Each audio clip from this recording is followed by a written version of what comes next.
So who am I? I'm a security researcher. I present about some flaws and issues about Samsung Pay 2 years ago. Probably you remember that. They is still vulnerability. So also I present last year about exploiting master information data with Bluetooth audio. And I proudly co-founded a Women in Tech Fund, which basically empower women to go to this kind of conference, security and technological. We're going to talk about in this tag how to spend money from other people. So everything about this tag is illegal. Just to let you know. Basically, how we can move a transaction from one place to another. That's the point. It could be relay, it could be replay.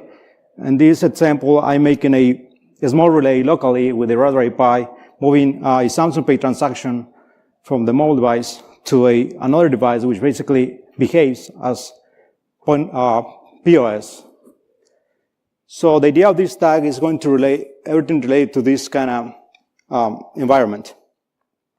A little bit about what is NFC. We're going to talk about introduction, the process of the EMV, which basically is how the transaction goes through, fraud vectors from the banks, previous words from Peter Fiddlemore and Michael Rowland, NFC emulations, of course, replay and relay attacks, and also another topic that it's very interesting, how to extract chips data with NFC, which is not documented at all. Relay for replay attacks, a new attack, which basically is a smart relay attack, and how these kind of replay or relay attacks will affect new technology to come. So basically, a NFC technology is a protocol that you need to get closer to another device to start the communication. And the NFC process is very straightforward. You need to approach the smart card to a terminal, and the terminal is going to give the power to the smart card to boot up and start the communication. Basically, NFC is in the passive frequency, which basically is 13.56 megahertz. It's passive mode technology, which means that you need to approach to the terminal to boot up the card. It's well implemented in IoT, and we're using the ISO 14443A for this communication. Even when we have a lot of technology that use in NFC, we're going to be focused just in bank wallets. That's what I mentioned before. It's like the terminal starts the communication with the card all the time. People get confused a little bit about this. They thought that when they approach the card to the terminal, you start the communication, but that's not true. The first command comes from the terminal because it's waiting for the smart card. A little bit of what is a transaction, just to have in mind, is like the terminal starts sending commands to the smart card, and the smart card is going to answer back. It's like when you're in the shell and you're typing commands, even when you type the right or wrong command, you're going to get an answer back. It's the same thing with the smart cards. In this case, the terminal sends a command, in this case, it's a Fitbit Ionic smartwatch, which answers back. With 4 commands, we can have a transaction ready to go. So what is the EMV flow for this kind of transactions? The terminal detects the card, and it boots up. It detects the applications. Could be Visa, MasterCard, or any kind of card that you're using. It gets the data, processing restrictions, some actions in the terminal. But after everything of this, the transaction has to be finished. It could be declined or it could be accepted, but it has to be finished. One of the interesting things about NFC is that they are implementing tokenization process. The tokenization process basically is when you have a physical card and you add to the Apple Pay, Samsung Pay, or Google Pay technology, when you add your physical information to these technologies, they are going to generate virtual credit cards, which basically is, if someone intercepts this tokenization of this virtual credit card, they can use it just for one time. So it's more secure, and that's the way it works. So when you approach, for example, let's say Google Pay to a terminal to make a payment, in the payment network, we have another third company, which I call token service provider, which basically validates the token of the virtual credit card and relates to the physical number, and that's sent to the bank associated with. And after that, the bank is going to decide if the transaction is going to be declined or is going to be accepted. So we have 2 technologies for mobile devices. We have secure element for Samsung Pay, Apple Pay, and we have host card emulation for Google Pay. And we're going to have some difference between them. So basically, secure element is developed for more than 20 years. is a smart card, restrict access, and self-encryption. Basically what it does is like, when you're making a transaction, the terminal sends a challenge to the secure element, and the secure element mathematically calculates it and sends back the cryptogram application transaction counter. On the other side, we have the host card emulation, which implements Google Pay. It's a new version of Android Pay. We have limited use keys, tokenization process, cloud cryptogram, and transaction risk analysis. Basically what it does, for example, when you add your card to Google Pay, when validates the card, it downloads 4 or 5 tokens, which basically are virtual credit cards. So you can start making payments, and when they finish that pile, it downloads another 5 or 4 tokens. So the fraud vector and the NFC. We need to know that, for example, in the United States, all this research is about the United States. It could apply to other countries, but it's based on tokenization in the United States. We have low limits. Basically, in the United States, we have the limit of $50 for NFC transaction, when you don't have to validate with PIN or signature or anything like that. But if you think about it, we can grab $50 in the United States and move that $50 to South America, for example. And that $50 is going to be worth it in another country, let's say. We don't have additional card hold verification. For the brand perspective, the fraud is considered accepted risk. And of course, we have NFC and many different IoT devices, which is going to be a problem. Attacks in the wild.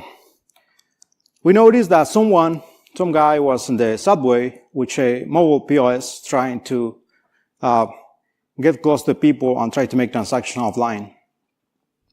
And it was documented in 2015. So the type of attacks well, I saw this one close in the United States, basically. It could be happening in other states, in other countries, let's say. Some previous work about NFC. Dr. Michael Rowland presented about how to make replay attacks in MasterCard in 2013. Basically, what he found was that using the unique number forced to 0, he reduced the possibility to guess or to have a better approach for the CBC. For example, in these 4 transactions, 3 of them were successful and just 1 were failed. Also, in 2015, Peter Fillmore presented in Black Hat about how he was able to move the magstripe bit on and the AAP bytes inside of the APDU command.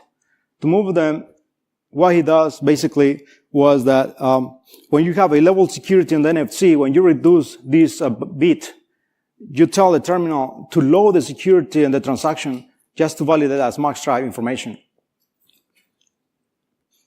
That one was about software side. And the hardware side, Mr. Lee presented an NFC hacking the easy way in DEFCON 20 about how he can make 2 Android phones make a bridge between the smart card and the terminal. That was very interesting because, for example, you put a cell phone close to a smart card and another cell phone close to a terminal, and they can communicate using the Wi-Fi connection. For example, when the terminal send a command to the phone, and the phone sent by Wi-Fi to another phone, and the phone sent to the smart card, they were making a bridge with the transaction go back and forth between both of them. One of the limitations was the lagging depending on the network, but also some of the systems that were implemented is no more available anymore. Also in DEFCON 25, some security guys, person for Rock Team, present these 2 boards, which were client and server, which basically is the same idea, using 2 devices, one close to the smart card and another one close to the terminal, and they just start sending commands or making the bridge between both of them. But the most important thing about this design was the SDR channel. Basically, the SDR channel, what it does is you add basically a specific channel to make the relay attack. So you are avoiding the delays in the communication, which basically is very important for the NFC communication. And we are going to talk a little bit more about that. But this project is a private project, private prototype, and it's special design.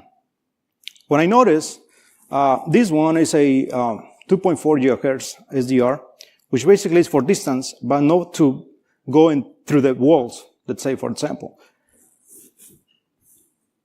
So let's talk a little bit about NFC emulation. NFC emulation is part of the NFC. Basically, NFC is divided in 3 sections. We have reader and writer, we have peer-to-peer communication, and we have emulation. Emulation basically is when you have a device that is going to act or it's going to behave as a smart card. For example, I have this NFC reader, and when I turn it on, when I program it, I can tell it that instead of running as NFC reader, it's going to run an NFC emulator. So basically, it's a ACR122 based on the PM532, which basically I'm going to implement it with different devices which support this NFC reader. It's an open source chip, let's say in that way, for an NXP company, that you can handle it with different commands to do whatever you want to do with it. For example, to initialize this device as emulator, you need to send it some kind of commands. I call native commands or APDU commands. The idea is, for example, when you send these commands, you are telling the reader that it's going to behave in that way. Of course, they are different kind of commands, and I started researching about them, how to send them to the NFC reader. But I found that Adam Lurie already has a GitHub with all the commands that I need to make the emulation process, which is pretty cool. Even he has a Python script that put the emulation mode automatically to this reader. So I was very lucky to find this before my research. So let's talk a little bit about the replay attacks. Basically, replay attack is when you can get a transaction or intercept a transaction, and this transaction can go through in the terminal. Let's say, for example, that you are using Google Pay to make a transaction. Or let's say, for example, I'm asking you, can you show me how Google Pay works? And you basically take out your phone and start open your application and start making the transaction, but you're really not making the transaction, but you are using a token. And that token is still alive after you close the application. So I can intercept that token and use it later in another location. So I sent this flow to Google Pay this year. Basically, they respond, they accept it, and they assign the priority 1, severity 2, but it not qualified for reward. So after that, they told me that it won't fix it because it was intended behavior. What that means exactly?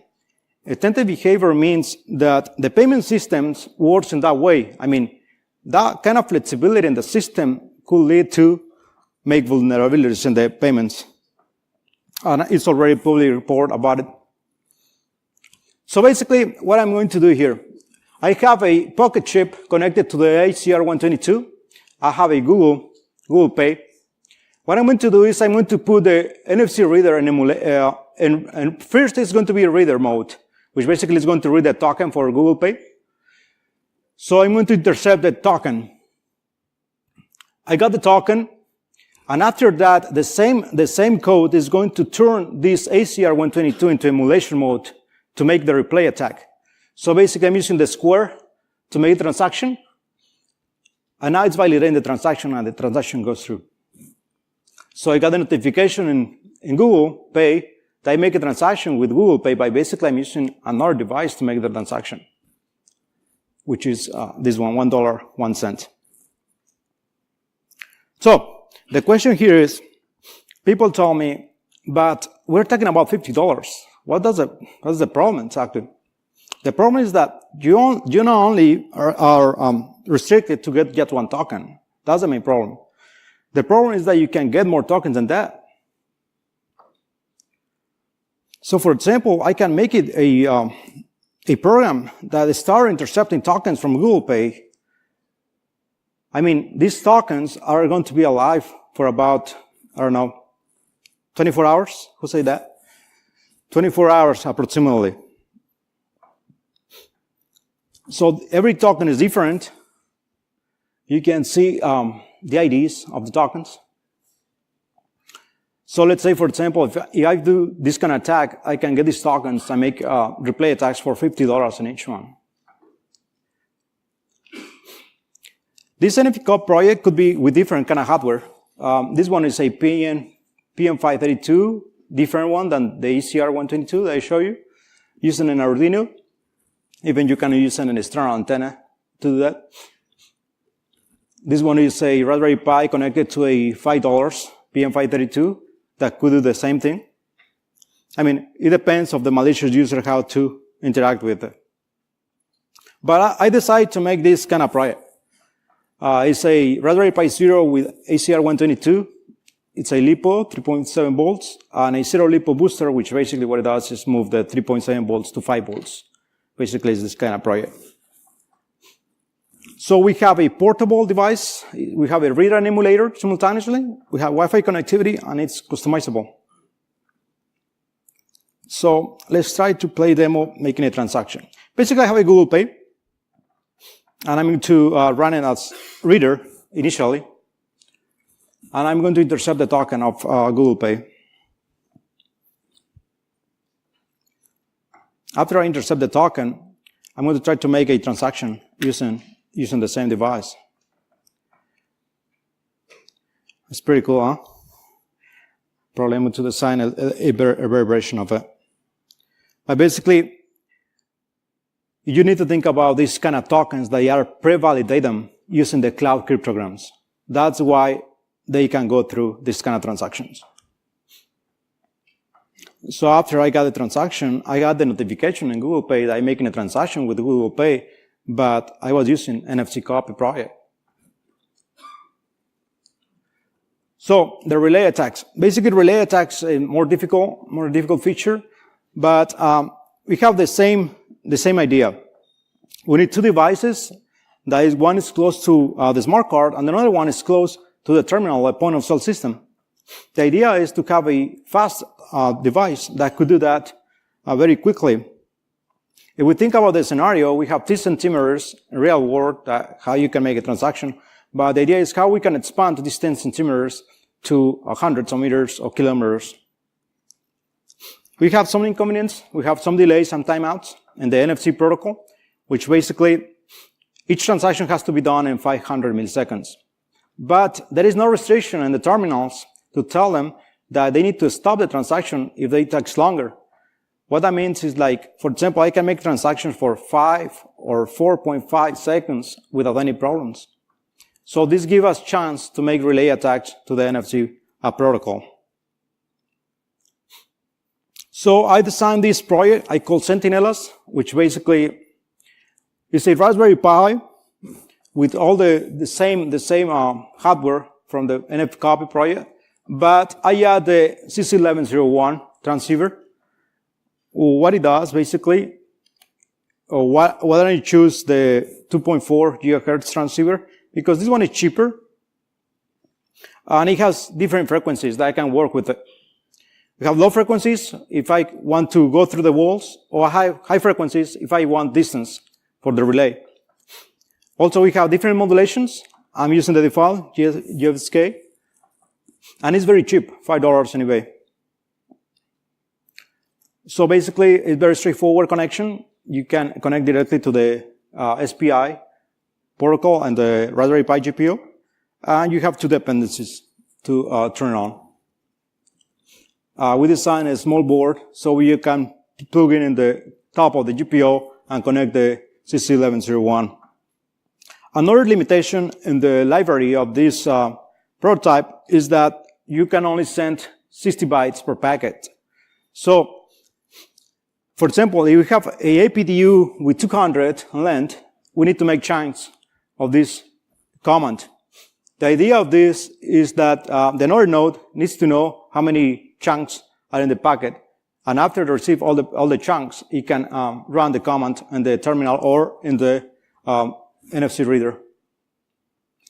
So basically, we have two readers and emulators. We have Wi-Fi connectivity, customizable chip, and SDR support. So basically, this phone is acting as a POS terminal. I'm going to run the two programs using Python script, and you notice I already got the transaction. So you're going to see where is located the another device. The idea of this project is like how we can make something very cheap, and many people can do it basically to show how the NFC security flaws are there, but many people think that we need expensive hardware, but it's not true. So basically, there is where I have the another device, and here's the NFC card. What about LoRa? We have this technology that is coming up with a lot of distance. I was thinking about how to make a relay with LoRa.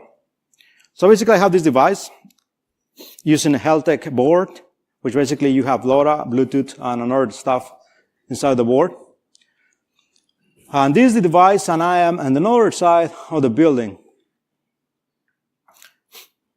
So basically you will see how I got in the transaction, implementing the same idea, using a phone as mobile panel system, and where is another device located. So the idea of this is that you can use different kind of technology to make this type of attacks. Another idea was how we can extract data from chip and PIN cards using NFC. Sounds kind of strange, but if you think about it, these two technologies share the same APDU layer. The idea, for example, if I send a command to the contactless card, if I send the same command to the contact card, it's going to answer somehow wrong or right, but we're going to have an answer. So we can handle the tags in the middle of the communication. We can extract data using the same kind of commands. So for this approach, instead of using the ACR on one side, I implement the USB smart card reader, basically using the same number of devices to make the relay. Also, I changed the protocol, which basically instead of bytes or blocks and bytes, I mean using bytes in this case, is T0 instead of T1. So let's show you a demo. So basically, I have a smart card reader connected to the Raspberry Pi using the SDR, the same one, and I have another device with the same device. This cell phone is acting as POS, so it's going to send the commands through the SDR, and the SDR is going to connect to the Raspberry Pi, and the Raspberry Pi is going to get the data from the card. So I'm getting the data from the chip and PIN card using NFC connection.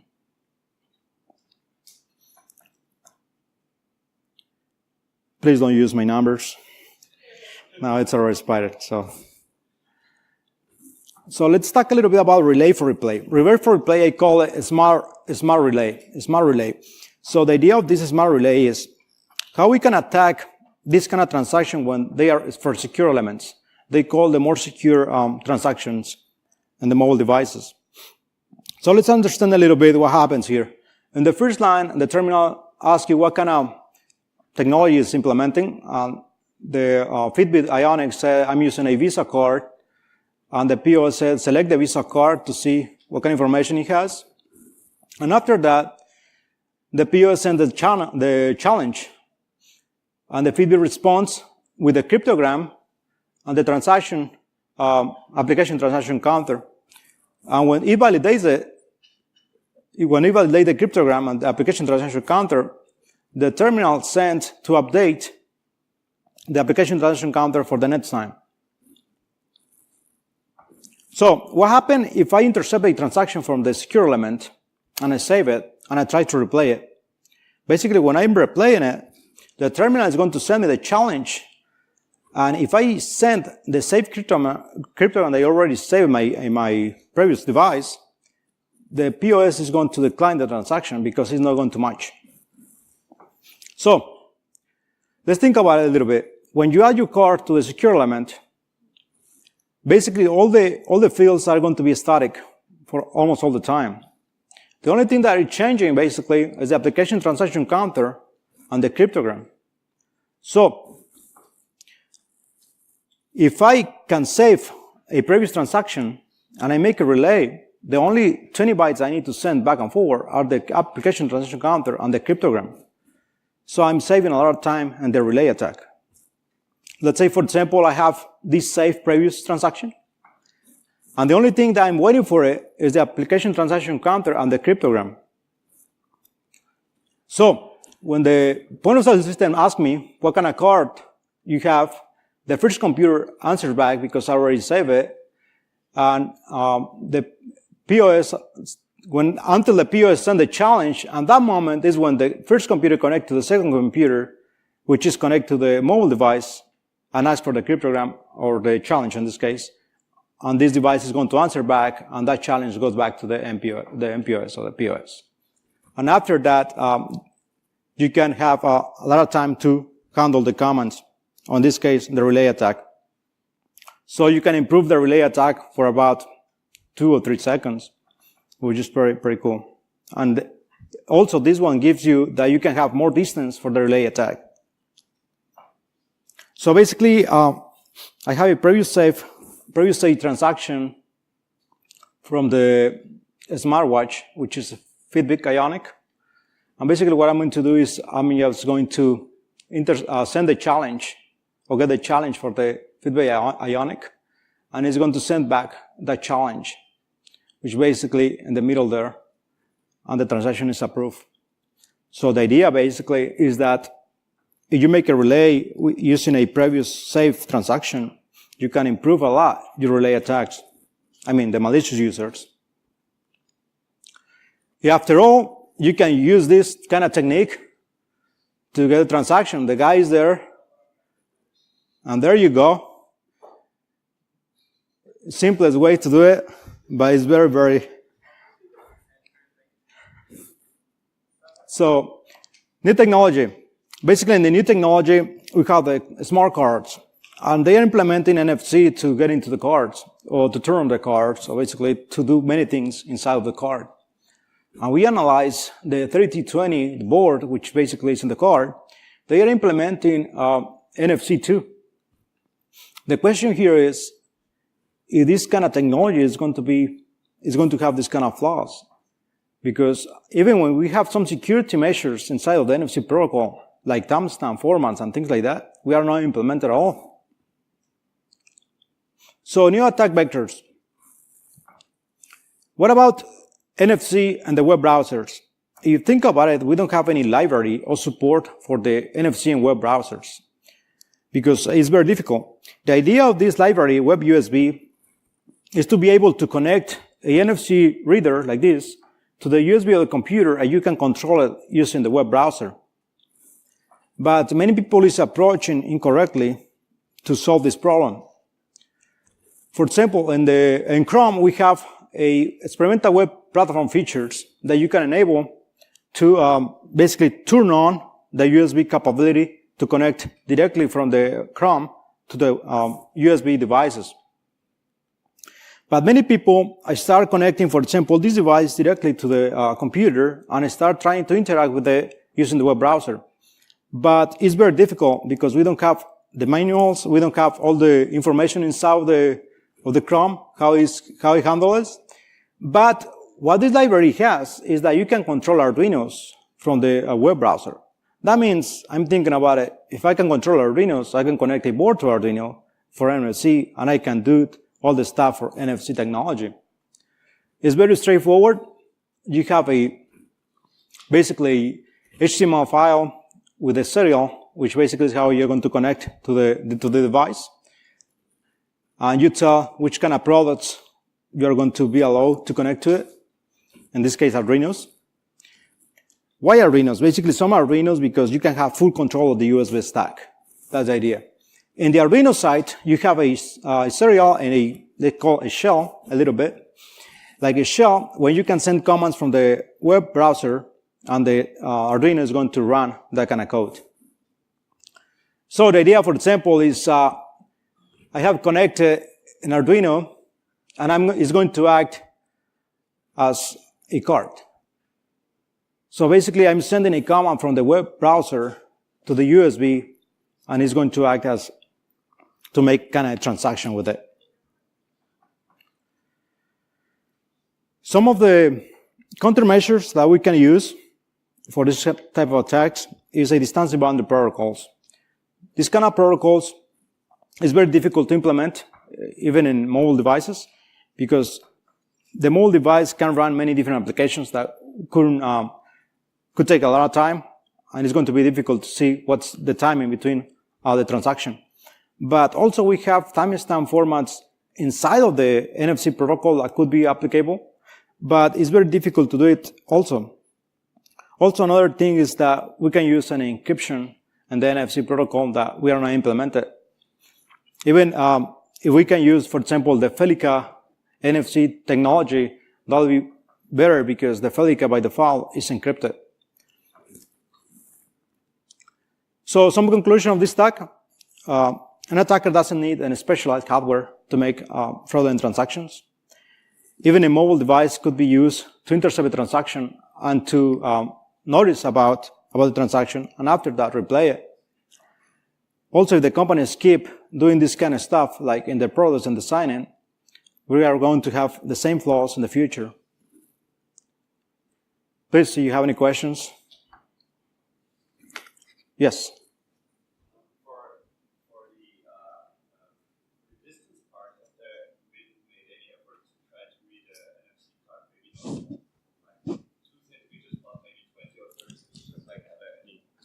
The question was, are there any efforts being made in terms of reading NFC cards from a longer distance?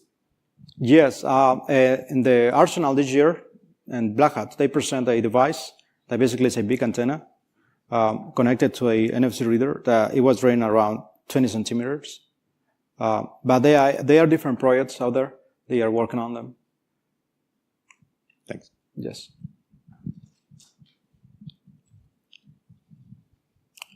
Another question?